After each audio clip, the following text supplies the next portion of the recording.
Bonjour, on est en direct des rencontres de l'UDECAM. Nous sommes donc à Comet de Bourse. On vient de passer 3 heures ensemble, réunis à l'invitation de l'UDECAM, pour parler de ce qu'on a appelé le grand décloisonnement, un programme qui s'est déroulé en 3-4 temps, comme c'est l'habitude dans ce genre de matinée. Un premier temps qui est venu interroger un peu le décloisonnement des usages et son incidence sur le consumer journey, ou en tout cas des comportements. On a ensuite parlé de mesures, on a parlé d'organisation, du décloisonnement des organisations. Est-ce qu'on est sur une organisation horizontale ou verticale aujourd'hui pour répondre à des nouveaux besoins? Et puis enfin, on a parlé ciblage et interopérabilité, des nouvelles solutions pour parler du décloisonnement de la data. Donc plein de gros mots. Là, aujourd'hui, je suis bien entouré pour vous débriefer, si vous avez raté cette matinée, ce que vous avez besoin de retenir de tout cela. Alors je vais faire un rapide tour de table, peut-être pour que vous puissiez connaître chacun. Je commence par toi, Amélie Binisti. Tu es directrice audience et relations adhérents à la CPM. À tes côtés, Emmanuel Crégo, DG du groupe Values. Nicolas Schmitt chez Amazon Ads, Heads of Agencies Development. Et Nicolas James, fondateur, rédacteur en chef du média Minted, spécialisé. Tu as animé une des tables rondes. Est-ce que tu peux, peut-être, de ton point de vue de journaliste, justement, résumer, pour ceux qui font cette séance de rattrapage, en donc à peu près 4 minutes, les 3 heures qu'on vient de passer ensemble? Pas une mince affaire. Rapidement, je dirais qu'effectivement, donc on a évoqué ce décloisonnement qu'on observe aujourd'hui qui part du tunnel de conversion, qui devient un peu plus messy. Avant, et c'était assez caricatural peut-être, mais tu avais le awareness que tu travaillais via la télé, tu avais la considération que tu travaillais via des médias comme le print et des leviers plus bas de funnel via de la performance pure et dure et digitale. Ça a beaucoup changé. Finalement, tout est un peu entremêlé et ça s'explique par plusieurs facteurs que Adrien Masson d'Amazon a très bien résumé, qui est une explosion des devices qu'on utilise aujourd'hui. Quand on regarde la télé, on est aussi sur son device, peut-être en train de faire du shopping. Une explosion des produits avec l'e-commerce. Là où avant, tu allais dans un magasin, tu faisais avec ce que tu avais en magasin. Finalement, sur l'e-commerce, tu as des centaines de milliers de références. Et le troisième point, c'était une explosion des médias que tu consommes. Avant, on avait peut-être 10-15 chaînes de télé. Aujourd'hui, tout le monde a sa plateforme d'AVOD. Et donc, en fait, tout cela fait que c'est devenu très compliqué pour les agences médias et les annonceurs de bien gérer les interactions qu'elles peuvent avoir avec leurs consommateurs et avoir cette fameuse vision 360 qu'on évoquait. Et ça a donc un impact sur 2 items dont on a parlé aujourd'hui côté buy-side. C'est le sujet de la mesure, parce qu'il faut être capable de mesurer des gens qui adressent les mêmes enjeux d'awareness ou de performance, mais ne le font pas de la même manière, YouTube et TF1 par exemple, et le sujet de l'organisation, parce que comme le funnel il est devenu un peu plus messy, aujourd'hui quand tu es une agence média par exemple, tu ne peux plus te contenter de faire uniquement de faire la performance, vu que tout le monde te demande by design de la performance, et à l'inverse, ça sert plus à rien d'être uniquement sur la partie brand, vu que quand tu fais de la brand, on demande aussi de faire la performance. Donc c'est les conséquences que ça a côté agence. Et le dernier point que tu as évoqué, c'est un peu un paradoxe parce que ce décloisonnement, il entraîne du côté de la supply un certain cloisonnement, parce qu'en fait, chaque acteur se dit que pour répondre à cette promesse de faire de la brand et de faire de la performance, le meilleur moyen de le faire, c'est finalement un peu de cloisonner son offre, de garder son offre chez lui, comme le fait peut-être un TF1 qui va adresser le awareness et la conversion chez lui, comme le font historiquement ce qu'on appelle les walled gardens. Et ce cloisonnement, évidemment, il pose un gros casse-tête pour les acheteurs, parce que du coup, il n'y a pas de communication entre ces plateformes, et c'est hyper compliqué dans ces conditions d'avoir la fameuse vision 360 de ces actions marketing qu'on évoquait. Propre, honnêtement, vu le temps imparti, très fort lancé. Non, peut-être juste une réaction de chacun d'entre vous, un ajout sur ce que vous avez entendu et les réflexions partagées ce matin. Voilà, c'était assez succinct. On a parlé aussi de la mesure. Yannick Cariou de Médiamétrie est venu faire un peu un point d'étape sur la construction de la mesure cross-média qui est actuellement en cours et qui répond aussi à ces mutations. Et puis, on a vu des solutions de ciblage et d'interopérabilité pour essayer de comprendre comment certains acteurs, comme L'Oréal en l'occurrence, travaillent pour ne pas créer de nouveaux walled gardens, puisque c'était le sous-titre de cette 3e partie. Est-ce qu'un d'entre vous 3 veut ajouter quelque chose, Amélie? Moi, je veux bien juste faire une micro-parenthèse. Tu parlais tout de suite de la mesure et du comité cross-média de médiamétrie. Si on s'arrête juste 2 secondes sur ce comité cross-média, dire d'abord félicitations parce que c'est quand même extraordinaire et formidable le travail qui a été réalisé par Yannick Cariou avec ses équipes. C'est quand même un exemple français. Donc, cocorico quand même, vraiment. Ouais. C'est vraiment un super boulot. Enfin, je voulais juste... C'est bien, je pense qu'il sera content de l'entendre et je pense qu'en plus l'ensemble, je pense que tout le monde, c'est un gros chantier. Ouais. Pour résumer, je crois que ce qu'il disait sur ce sujet-là, c'est que ça avance finalement plutôt vite, ce dont certains pouvaient douter, que tout le monde devait... Les plateformes américaines y mettent du leur parce qu'il a annoncé Netflix et YouTube faisant partie de ce comité de mesure. Il n'a pas répondu à la question de savoir si les annonceurs étaient bien membres de ce comité. Je lui repose la question si jamais il nous regarde. On est intéressé parce que tu l'as dit, en France c'est bien, on a un comité, alors qu'au Royaume-Uni par exemple ils ont déjà 2 comités avec une initiative annonceur et une initiative un peu plus supply, ce qui est évidemment pas quelque chose qu'on veut. Donc ce serait cool que Médiamétrie réussisse vraiment à embarquer tout le monde. D'autant que la question du financement a été posée et qu'en Angleterre, par exemple, ce sont aussi les annonceurs qui, au-delà de leur rôle dans le comité édito, ont un vrai rôle à ce niveau-là aussi. Emmanuel, Nicolas, Emmanuel. Ça fait un peu, on fait le match comme ça. Nicolas, Emmanuel. Alors déjà, c'était très riche, donc bravo à tous les intervenants. Et c'était très bien résumé par Nicolas. Je pense qu'en fait, alors moi, titre personnel, je me dis à la sortie, waouh, ça me file un peu le bourdon.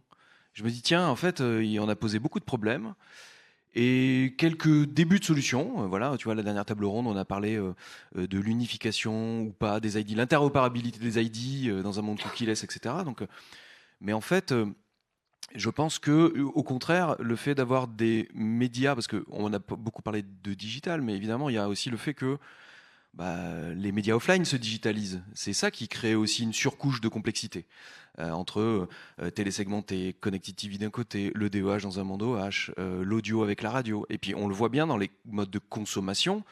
Ça y est, c'est plus des petites coquetteries comme ça qu'on met en plus. Quand tu sais qu'aujourd'hui, par exemple, en radio, plus de la moitié du temps à passer à écouter de l'audio se fait en audio digital. Donc ça y est, c'est plus qu'un petit complément. Le vrai sujet, moi j'aurais bien aimé qu'on parle un peu plus de data collaboration. Ça a été à peine évoqué. Alors qu'en fait, je pense que justement, il y a des solutions potentielles. Et je pense que c'est le rôle des agences, en collaboration avec les éditeurs, les retailers, les technologies, pour aller plus loin. Et là-dessus, c'est important de marquer un peu le truc parce que souvent, on se dit data collaboration égale CRM onboarding nécessairement. Il n'y a pas que ce cas d'usage-là.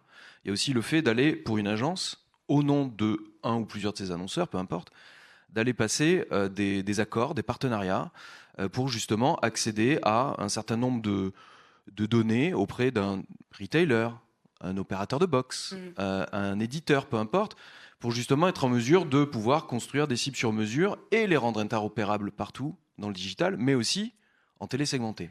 Exemple, désolé, mais on a un accord, par exemple, nous, avec Prisma Media, depuis 1 an et demi, qui nous permet de faire ça sur l'ensemble du digital, à part sur une plateforme vidéo très connue, et aussi de pouvoir le travailler en télésegmenté. Ouais. Là, on parle d'omnicanal, en fait. Ça fait 10 ans qu'on nous bassine quand même avec l'omnicanal, sauf qu'il y a toujours ce silo qui est lié à la data. En fait, l'omnicanal existe parce que tu as une data commune. Là, ça commence à devenir intéressant. Moi, j'aurais bien aimé qu'on parle un peu plus de ça. Après, l'appel est lancé et de toute façon, je crois que le 2 avril prochain, l'UDECAM fait son 2e tour des rencontres sous le signe de la créativité, de la création. Peut-être que ces data collaborations sont une expression créative des solutions proposées par chacun. Nicolas, je te vois prêt à sauter sur le ballon. Non. Moi, je souscris à ces différents points. Je voulais en ajouter un, même si je pense que tout le monde l'a bien saisi aussi. C'était un des propos de la matinée qui était d'essayer de se raccrocher à ce qui changeait moins. Donc effectivement, la consommation, les consommateurs, la stratégie nécessaire dans le travail des agences et d'essayer de regarder en fait les choses avec une manière qui permette de prendre des décisions rapides. Parce qu'on a entendu à quelques moments qu'il valait mieux avancer de manière un peu imparfaite, mais vite, plutôt que d'attendre d'avoir une mesure parfaite. Je pense que dans beaucoup de situations, on n'arrivera pas à avoir une exhaustivité, une réponse parfaite. Et puis je crois que Pernod Ricard a même dit qu'une réponse très bonne il y a 5 ans pouvait être très mauvaise 5 ans après. Donc en fait, il faut avoir conscience que les cycles en fait, vont s'accélérer et qu'il faut surtout avancer et prendre des décisions. Et je trouve que le concept de la roue, en fait, de voir les choses comme quelque chose en continuel mouvement et finalement pas essayer de trop passer de temps à comprendre comment on est passé d'un état à un autre, mais plutôt de se dire Rester dans l'action. comment on garde une action, comment on fait travailler les marques, les annonceurs, les départements ensemble. Et en fait, on s'appuie plutôt sur ces skills humaines qui vont in fine nous donner la bonne recette, rester un peu le Graal. Ça me fait penser à ce que disait Sylvia Tassantofola sur le funnel, qu'il le rebaptisait pour répondre aux questions posées ce matin, le Always on Funnel, pour essayer de réfléchir plutôt de façon circulaire et en mouvement. Bien Exactement, en circulaire, pendule, parce que parfois on fait quelque chose, on revient en arrière. Enfin, c'est un mouvement de balancier, mais en tout cas garder cette notion de mouvement. Et de vélocité aussi dans certains cas. En se disant que on n'irait pas à l'état parfait, médiamétrie non plus peut-être rapidement, mais en tout cas il faut faire des choses, il faut avancer et puis faire progresser le business. Moi j'aime bien cet exercice de mots, surtout quand on a peu de temps pour raconter beaucoup de choses. Je vous avais demandé à certains, pas à tous, alors si jamais vous ne l'avez pas forcément fait, je ne voudrais à personne, de réfléchir aux mots que vous retiendrez de cette matinée, à un mot-clé ou à une phrase. D'accord, pas d'accord. Est-ce que quelqu'un veut se lancer ? Un mot, c'est pas facile. Moi, j'en ai un peu plus. Le premier tout de suite qui me vient, et pourtant c'est pas celui que j'ai envie de dire en premier, mais quand même, c'est complexité. Mais pour rebondir sur ce que tu disais, c'est pas une matinée. Moi, j'ai pas trouvé que c'était une matinée qui plombait. J'ai bien aimé ce que disait Alexandra Chaban quand elle disait mais c'est quand même formidable parce que tout ça finalement n'est qu'un challenge et ça remet une pièce dans le jukebox quelque part quoi. Réveille la passion. Oui, il y a 10 ans, donc moi je représente la presse, bien sûr, avec la CPM, les marques de presse sont digitalisées, ce que tu disais, sont totalement transformées, etc. On parle de ça il y a 10 ans. Et aujourd'hui, on a un peu le sentiment quand même qu'on remet une pièce dans le jukebox et que finalement, on est re-challengé. Les agences, elles l'ont dit, elles sont challengées par les annonceurs, mais pour se réorganiser, se retransformer. Donc, moi, je ne l'ai pas pris comme quelque chose de... Je l'ai pris au contraire comme un dynamisme, comme un renouveau un petit peu, quoi. Un tremplin. Ouais. Un tremplin vers l'avenir. Donc complexité et challenge, quoi. Avant d'écouter un autre mot, une autre idée, Lynn Gasparini de 366, en parlant justement des formats, de s'adapter et de créer de nouvelles offres, racontait que la presse a été une des premières à se digitaliser et que de par cette vitesse d'appropriation des transformations, elle n'avait pas forcément intégré certaines... autres mutations qu'avaient bien intégré d'autres et que donc parfois il fallait peut-être pas agir avec précipitation, peut-être un point par rapport à... Ça c'est pour rebondir sur ton d'accord pas d'accord que j'aurais dit en pas d'accord pour le coup en disant je ne comprends pas effectivement ce que dit Eline, la presse, le print a été le premier à basculer auprès des agences en publishing et pourtant il n'y a pas de digital qui est acheté par le publishing aujourd'hui. Et donc, il n'y a pas de bimédia acheté par les équipes publishing. La CPM a lancé une mesure qui s'appelle OneX Global, qui est une mesure référente qui donne donc l'audience des marques de presse en print et en digital. Et pour autant, il n'y a pas d'achat bimédia. Donc ça, je t'ai devancé, mais tu disais d'accord, pas d'accord, donc j'ai répondu à mon pas d'accord. Ça marche, très Pardon. bien. J'ai essayé de parler vite, mais... Moi, je dirais humilité. Parce qu'encore une fois, voilà, on a posé pas mal de sujets. Et puis on voit bien, et comme le disait Nicolas, c'est que on peut pas avoir la réponse parfaite, etc. Donc je trouve qu'effectivement il y avait un discours peut-être un peu plus d'humilité de la part de certains acteurs où on s'attendait à ce que ça bombe un peu plus le torse. Et je trouve qu'effectivement, oui, c'est complexe. Donc il faut que, et je pense que c'est le but aussi de ce genre de matinée, c'est que justement l'ensemble de l'industrie et de ses représentants se mettent autour de la table pour ne serait-ce qu'identifier des problèmes et des débuts de solutions. Nicolas, du coup, est-ce que toi, il y a eu un mot, un thème ou une idée, une punchline en particulier que tu garderas en tête? J'aurais pu prendre humilité, mais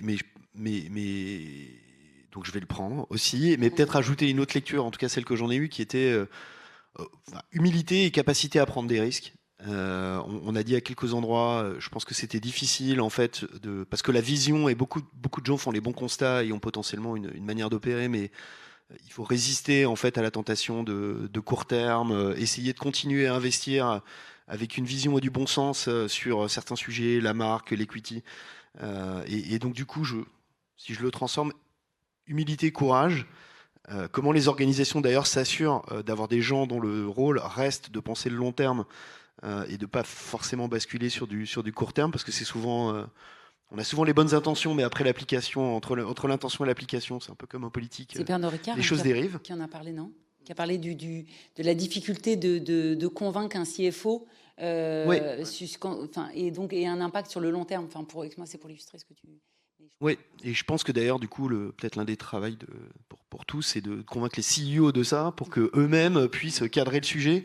Parce que je pense que dans la sphère marketing, on a vu beaucoup de consensus. Un petit challenge avec les CFO. Donc, comment on peut aussi essayer de faire partager ça plus largement pour garder cette vision long terme qui finalement est assez importante. Ok. Nicolas, c'est des sujets que tu suis toi au quotidien dans Vinted et donc que tu connais par cœur. Qu'est-ce qui t'a étonné ou pas d'ailleurs, mais qu'est-ce que tu retiens de ce qui s'est dit ce matin? J'ai bien aimé ce que vient de dire Nicolas sur ce sujet de la prise de risque. Peut-être qu'on ferait bien de s'inspirer un peu plus du monde des startups qui a évidemment ses travers, mais c'est vrai qu'il y a d'un côté celui qui va attendre d'avoir un produit parfait et qui va peut-être louper son go-to-market parce qu'en fait les usages ont évolué. Si on fait le parallèle avec la mesure, c'est attendre d'avoir un truc parfait et en fait la ta mesure elle devient inutile, et celui qui à l'inverse se dit je fais un produit qui a le mérite d'exister, qui est un peu un MVP mais que je peux faire évoluer avec le retour de mes utilisateurs, etc. Et je pense que oui, il faut essayer peut-être de s'inspirer de cet état d'esprit du move fast, break things. Alors évidemment, c'est hyper compliqué quand on a l'inertie qu'ont les grosses agences médias, qu'ont certains publishers. Donc plus facile à faire, mais voilà, essayer peut-être de faire perfuser ça un petit peu plus dans les équipes. Et peut-être aussi, là, c'est sûr que les rencontres de l'UDECAM, c'est souvent des patrons d'agences, des patrons de régie qui se réunissent. Il faut aussi perfuser ça dans le middle management, dans les traders juniors, parce que même s'ils ne sont pas là aujourd'hui, c'est quand même eux aussi qui, à la fin, ont la marge de manœuvre pour faire bouger les choses. Dans les petites phrases que j'ai retenues, c'était d'ailleurs tout au début de la matinée, dans l'introduction qui a été faite par Adrien Masson de tes équipes chez Amazon, et qui concluait en disant que tout bouge, tout change, il faut regarder, qui disait que tout se transforme. En gros, exactement. Que rien ne se perd et que tout se transforme.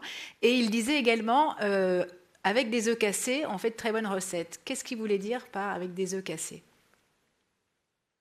En fait, il faut embrasser le changement. Il faut partir du principe que certaines choses ne reviennent pas en arrière et que du coup, il faut essayer, à partir des éléments qu'on a à un instant T, d'en tirer le meilleur parti possible. Donc ça rejoint un peu la prise de risque et le fait qu'il faut, il faut être créatif et rester en mouvement sur ces sujets. Un d'accord, pas d'accord. Est-ce que ça vous a inspiré comme devoir sur table au cours de cette matinée, Emmanuel? Est-ce que tu as noté quelque chose? Ouais. Oui, je trouve que l'intro est très, très bonne, parce qu'effectivement, ça posait bien les différents sujets. Effectivement, et même des bonnes recettes, quitte à en inventer des nouvelles. Je pense qu'il y a un sujet d'innovation, en fait, derrière tout ça. Peut-être qu'effectivement, le cloisonnement fait que il n'y a pas beaucoup de place à l'innovation quand tu es très cloisonné. De fait, on est plutôt dans l'exécution et la productivité, et voilà. Mais c'est plus difficile d'aller sur hors des sentiers battus. Donc effectivement, c'est un mindset complètement. Et je pense que là-dessus, c'est peut-être plus facile effectivement dans les structures plus souples, plus flexibles. Donc ça ne veut pas forcément dire plus petites, mais il y a peut-être un vrai changement d'organisation sur cette partie-là. Comment infuser l'innovation au quotidien dans des équipes et notamment dans l'opérationnel, ce qui n'est pas facile en fait. Ouais. Et tu vois, tu as même un géant comme Amazon qui est à l'origine un walled garden. On voit qu'il ouvre les chakras sur le décloisonnement parce qu'aujourd'hui, tu as un DSP qui te permet d'activer la data d'Amazon sur l'open web. Tu as un partenariat avec Triple Leaf qui permet potentiellement d'activer les formats retail media on-site d'Amazon sur l'open web. Donc on voit que Netflix, qui aujourd'hui peut être acheté via The Trade Desk, on voit que cette notion de walled garden commence un petit peu à l'inverse, à s'effriter du côté des acteurs historiques très fermés. Est-ce que quelqu'un avait envie d'ajouter quelque chose à ce débrief, quelque chose qui puisse donner envie à ceux qui n'ont pas regardé les 3 heures de replay de s'y connecter dès à présent? Là, c'est... Une punchline, la dernière chose qui vous donnerait? Par exemple, moi je retiens qu'on a quand même beaucoup parlé de recettes, on a parlé des œufs cassés et donc des omelettes, on a parlé de salade avec Yannick Cariou et de spicy sauce, on a parlé de Negroni avec Pernod Ricard, et donc à un moment donné c'était très facile de raccrocher les wagons et de tout à coup essayer de comprendre un peu comment est-ce qu'on pouvait chacun mettre son petit ingrédient dans ces mutations très rapides. Voilà, ça c'est mon petit côté pour aller dans la métaphore culinaire, je pense qu'une bonne recette passe par une bonne connaissance du produit, donc j'invite tout le monde à voir, parce qu'il y a beaucoup quand même de sujets très techniques et de points de vue en fait très intéressants à prendre en compte, parce que je pense que pour soi-même évoluer, il faut comprendre un peu et écouter les points de vue. Donc je pense que c'est un bon début, un bon inventaire de produits pour ensuite faire sa propre recette. Donc j'invite les gens à regarder ces tables rondes. Ouais. Merci de ne pas m'avoir laissé seule avec cette métaphore. Bon, merci à tous les 4 d'avoir été avec nous pour Merci beaucoup, débriefer Charlotte. cette matinée. Rendez-vous le 2 avril pour ceux qui seront fidèles, comme nous, chaque année aux rencontres de l'UDECAM. Bonne journée.